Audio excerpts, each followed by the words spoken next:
Hey everyone, I wanted to share a little project I did here at home, putting some underdecking under our deck after we had it extended.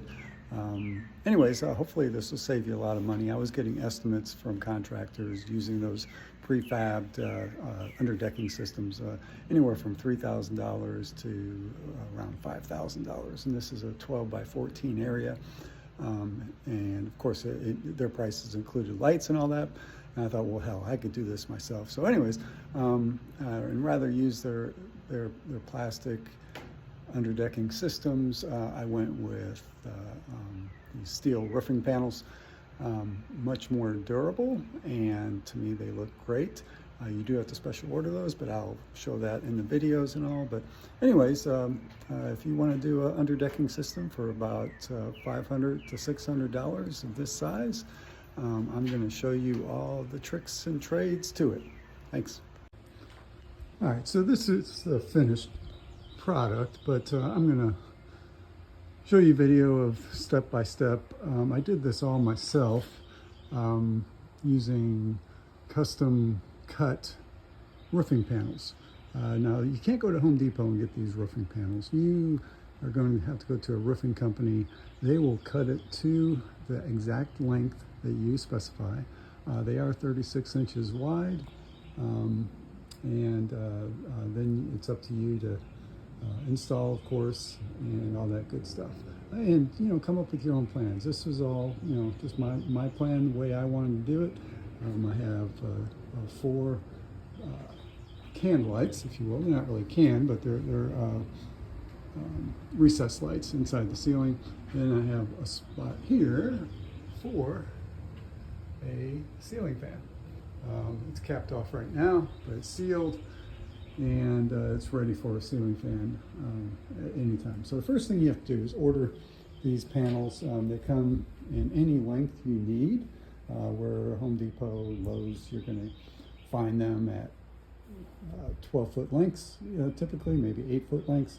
But you can get these cut at a roofing supply company. Mine were exactly 147 inches that I needed. Now I am over, this is the ceiling itself. It goes on out here. It's about 12 feet to that point, but then it's overhanging where we're going to have we're going to extend that gutter all the way down there. So anyways, so that's the first thing you need. And the great thing about these is you could have them painted any color that they provide. So different roofing companies will provide different colors, so choose wisely there. But all in all, I mean, you could get these. I had to get 5 panels here, and the 5 panels total cost was, I believe, like $260. But then I had to have it shipped because I had no way to deliver that to me. So that cost another $90. But anyways, pretty cost effective compared to what you'd be purchasing if you were purchasing one of those plastic systems that clip together. The other thing you're going to need are these screws. So you can get these at any big box store. You can get them from a roofing company as well, but they have a rubber washer on there that helps seal the holes from the screws. So you definitely need quite a bit of those, well, depending on your installation. But I needed 3 rows of those for where the connections are up above.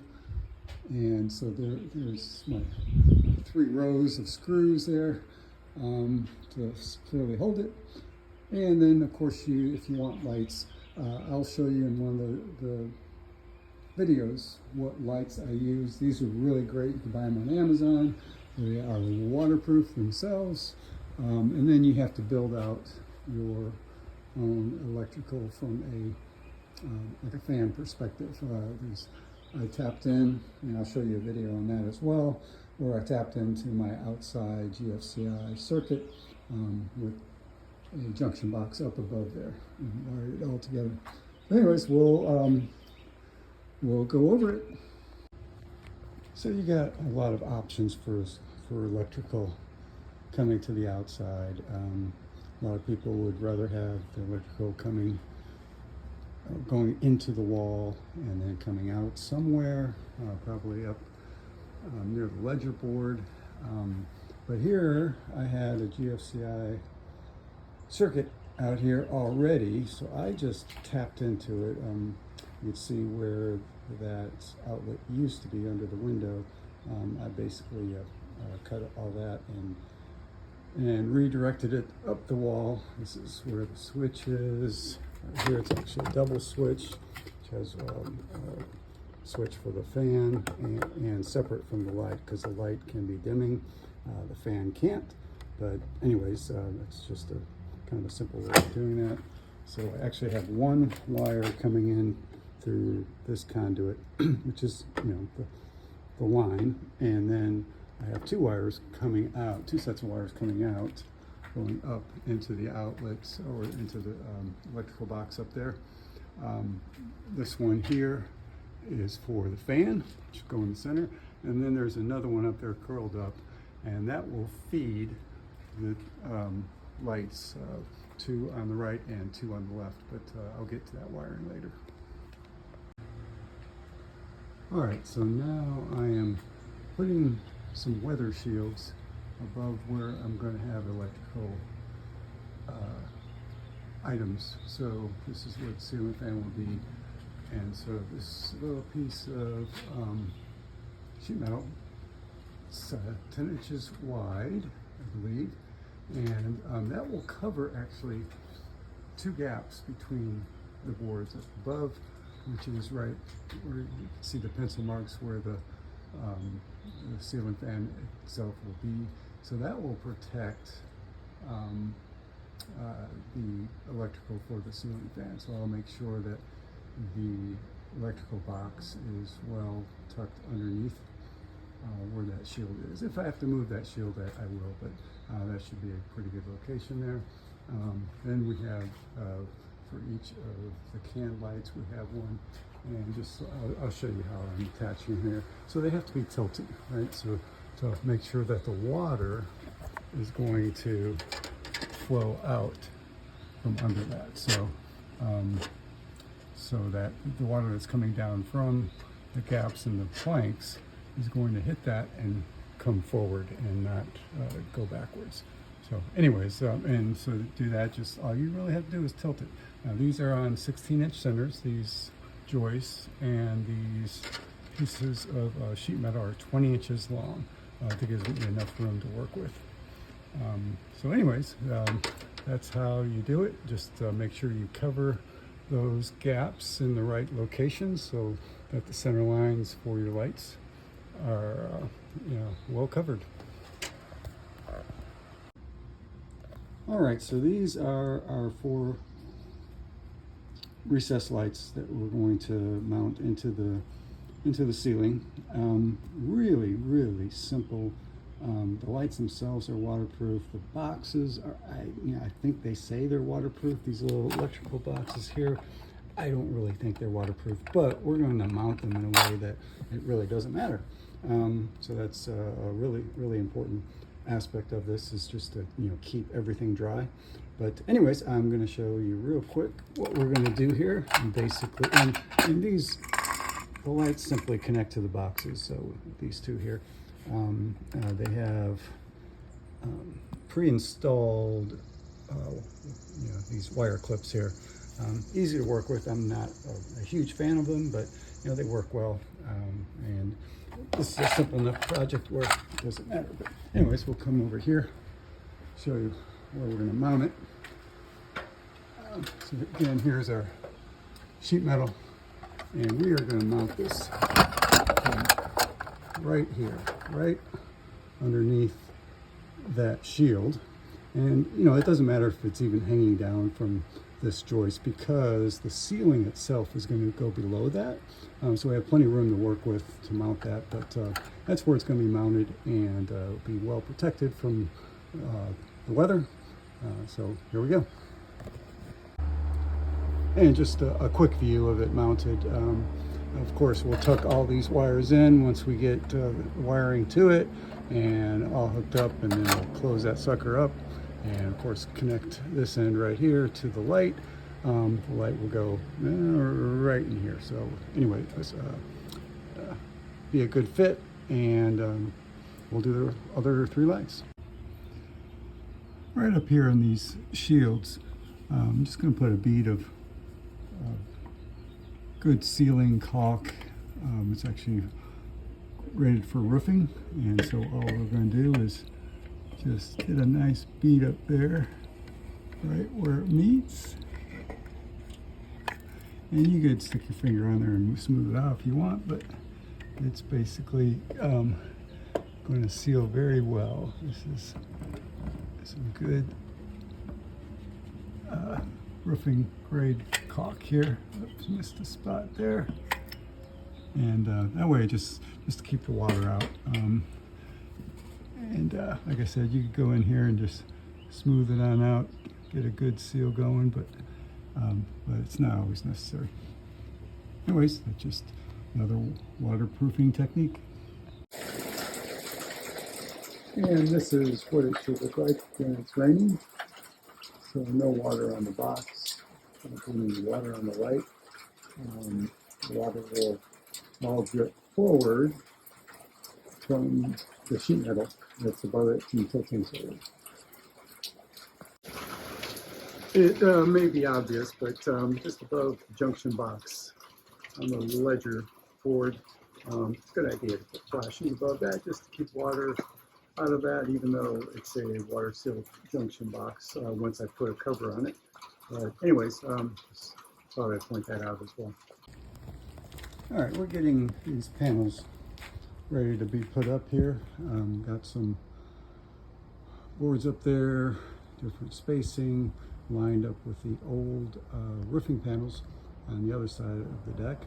That board at the end there attached to the wall, that's just to make it easier to hang this thing. So this big panel, which is cut to size already, will hang onto that board and then hang over the end board, which will eventually go to a gutter. But anyways, just wanted to show some of for the lighting itself. So it's basically using one of these fancy little metal drill bits to drill that initial hole so I can get these tin snips in there. These are right hand tin snips, angled to keep the hand away from the metal. And anyways, we'll just make it like a circular pattern going around until we hit that outer hole. I won't show that on video, but I'll show you the end result when we're done. Holes are cut, and so basically what you want to do, I'll show you the other one here since the tin clips are over here. What you want to do is, really get that angle in there so you can actually make turns really quickly. Now, the easiest way to do it is actually to start off with a small hole, so you don't have too much metal that you're actually trying to cut away and pull up, because it will get in the way. So you just kind of make a circular motion and kind of like a swirl, and until you get to that outer edge, and then you cut real carefully. And the more you angle it, the easier it is to turn. But make sure you have the right tin snips. These are right-handed, so I did everything right-handed, which is the left-hand turn. And then usually the green handles are for left-handed, but don't use straight ones. That's just not going to work in this case. But, basically creates a perfect circle if you take your time. All right, so first panel is up. I got some tucking and screwing still to do, but first panel is up with lights in. So you kind of see what's going on there. I do have one other step for these lights, and that's an additional waterproof mechanism to make sure that water does not get to the lights, even though the lights are waterproof and they have shields above them, but water is going to flow downhill on these things. And we're just going to basically build a little barrier around the back of each light. All right, so this is what I was talking about. So you have a bead of silicone sealant here, very, very sticky stuff. Like I said, it's made for roofs with some tubing. You really press it down good in there. Make sure you have it really, really good bead of sealant in there, and then push that backboard or backer rod down real good. And anyways, that's really it. That will make sure water bypasses. I mean, the water really should head towards these gutters anyways, but there are these small grooves here that the water can go in and try to get in there. So we want it to go right around into the larger gutters. Just going over some progress on the roof here. Not sure what I want to point out here, but you know, the hard part's over really. Getting these initial panels going. Also the ceiling fan structure up above. It's basically building it out with wood, running a wire through that wood, caulking pretty heavily around that wood where that wire is, also caulking, really when I say caulking I mean high-end sealant, roofing grade sealant, and really filling that hole with as much sealant as you can. But anyways, I'll have a shallow ceiling fan box that I'll screw in to the wood above, and that's what the ceiling fan will go into. So anyways, I'm getting towards the end here. Got one more large panel here that I've already prepped and ready to install. But anyways, so here you can see the structures that were built to make sure that we have a good pitch so water will run down. So anyways, there we go. All right, I'm gonna do one more demonstration here of how to help waterproof your lights in your ceiling.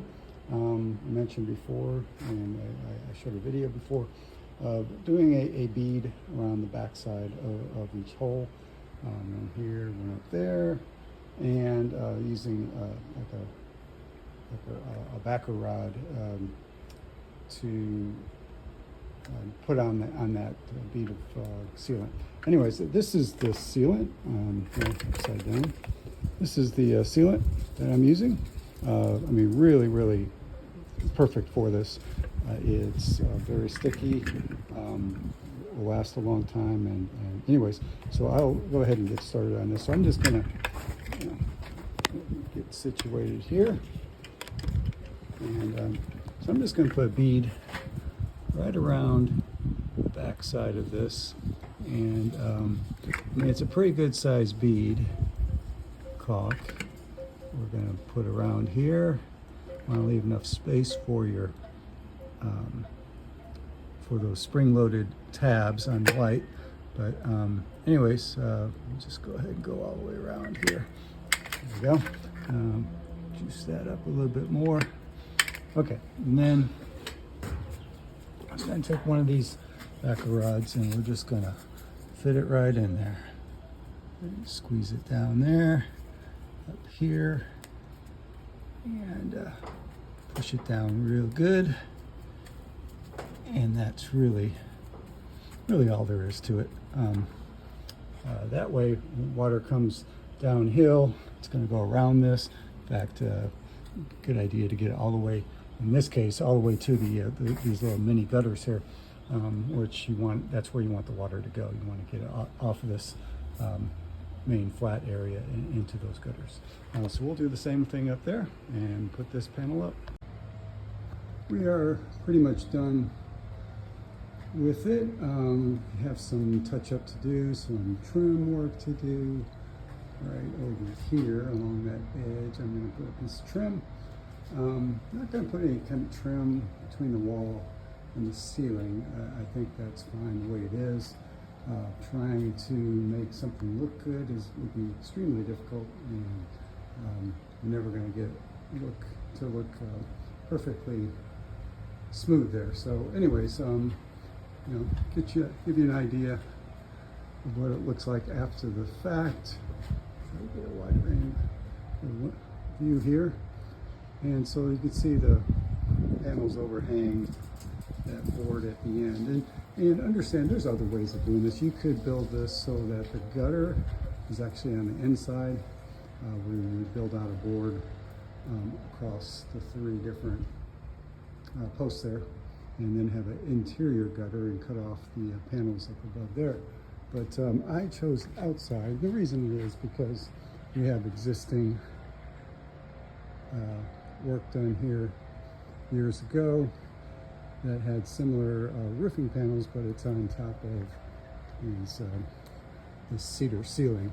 So anyways, we didn't want to lose the cedar ceiling when we extended the deck, and so I thought, well, we'll just continue on with the roofing panels across here so it looks uniform. You will notice, if you look close, that they are opposite directions, and that was just because we wanted that painted end facing down here, but it's still going to be sealed between the two, so it'll work. But anyways, the gutter is going to be out here just like it is on the other side, so it will extend across here. I got some woodwork to do first, like I said, some cleanup, but also I'm going to show you above all this if I can, so you get an idea what it looks like above.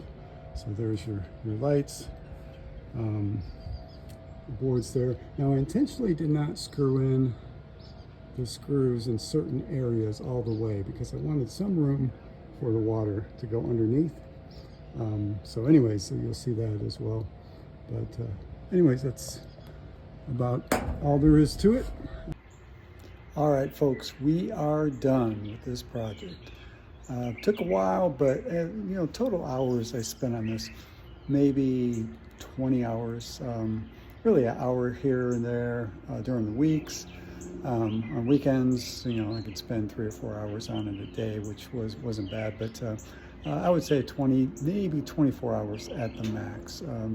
Once you get going on this, and once you get the panels figured out, and the hardest part is, you know, just cutting around corners, around the posts, and also lining them up exactly right. But anyways, very happy with the project, very, very happy with the cost of the project, and I'm about to walk you through the finished product. So here, just some finishing touches I want to talk about. One thing is on these seams themselves between the panels. You want to get it so they're almost invisible as you get. And this is a good example. This one's really hard to see because it was a very, very good fit between those 2 panels.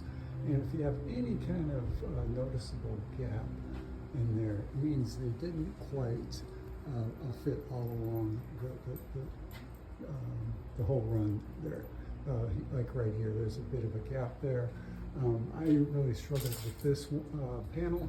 I'm not exactly sure why. It may have been bent, or slightly bent in some way. But anyways, it still worked out great. And you can only see the seams from one direction. From this other direction, you can't see the seams because it's the way it's laid out. The lights are dimmable. They're very bright at night. But these are really, really good lights. Very impressed with those, but they are dimmable as well. And we can turn them off. This was, I think I mentioned this before, so again, this is the ceiling fan. It's a shallow box up there, all caulked like crazy, and it's staying dry. We've had a lot of heavy rains, as I think I may have mentioned before, with absolutely no leaks out here. It's all screwed in. I did put a trim right there with the old deck. Let's see what else. Just on the outside, again, just the trim work that was completed there. And that's just, one is to hold the gutter, but the other is the boards on top are really to cover up that big gap, so you can't really see down in there what's going on. Yeah, and then just one other thing on the outside here, to cover the edge of that ceiling. I built a board out there to cover that up as much as I can. I might do some more trim work and make it look a little bit better. But anyways, it's all done. I'm happy with it, and I'm very happy with the overall cost. But hopefully this helped, and feel free to leave comments or ask questions.